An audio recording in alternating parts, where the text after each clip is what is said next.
መጽሓፍ ምሳሌ ምዕራፍ 10 ምስላታት ሰሎሞን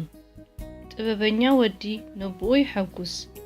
ዓሻ ወዲ ግና መጉሃይ አድዩ እዩ መዝገብ ረሲእነት ገለ እኳ አይትጠቅምን ጽድቅ ግና ካብ ሞት የናግፍ እግዚአብሔር ንነፍስ ጻድቅ ክትጠሚ አይሓድጋን ንህርፋን ረሲአን ግና የንኮላልፎ ብህኪቲ ኢድ ዝዓይ ይደኪ ኢድ ትጉሃት ግና ትህብትም እቲ በሓጋይ ዝእክብ ጥበበኛ ወዲ እዩ እቲ በቐውዕ ዝድቅስ ግና ዝሕስር ወዲ እዩ በረኸት ኣብ ልዕሊ ርእሲ ጻድቅ እዩ ኣፍ ረሲአን ግና ዓመፅ ይኽውል መዘከርታት ጻድቅ ንበረኸት እዩ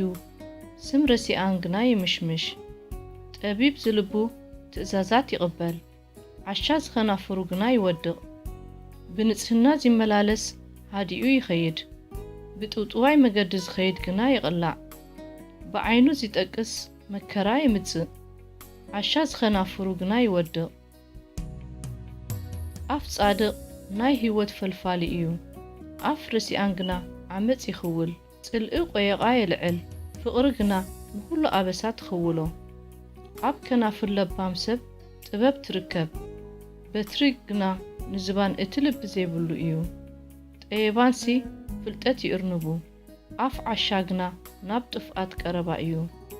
ንሃብታም እቲ ሃብቱ ጽኑዕ ከተማ እዩ ንድኻ ግና እቲ ድኽነቱ ጥፍኣቱ እዩ እዮ ጻድቕ ንህይወት እቶት ረሲእ ግና ንሓጢኣት እዩ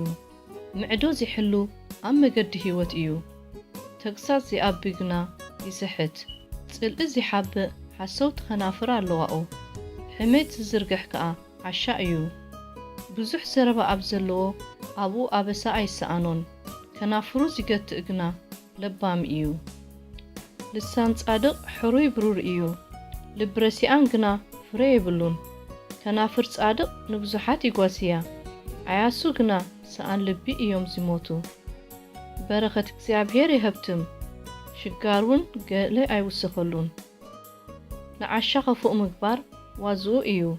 ጥበብ ከኣ ንለባም ከምኡ እያ ንረሲ እቲ ዝፈርሆ ነገር ይመጾ ንጻድቃን ግና እተመነይዎ ይወሃቦም ብቦብላ ምስ ይሓልፍ እቲ ረሲእ የሎን ጻድቕ ግና ንዘለኣለም ዝነብር መሰረት እዩ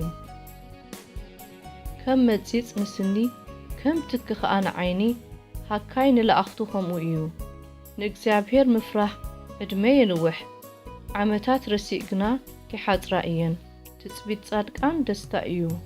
ተስፋ ረሲአን ግና ክትጠፊ እያ መገዲ እግዚአብሔር ንንጹህ እምባኡ ንገበርቲ እከይ ግና ጥፍኣቶም እያ ጻድቕ ከቶ ኣይናወፅን ረሲአን ግና ኣብታ ሃገር ኣይነብሩን እዮም ኣፍ ጻድቕ ጥበብ የውፅእ ልግመኛ ልሳን ግና ትቁረጽ ከናፍር ጻድቃን ነቲ ዘሐጉስ ይፈልጥኦ ኣፍ ረሲአን ግና ልግመኛ እዩ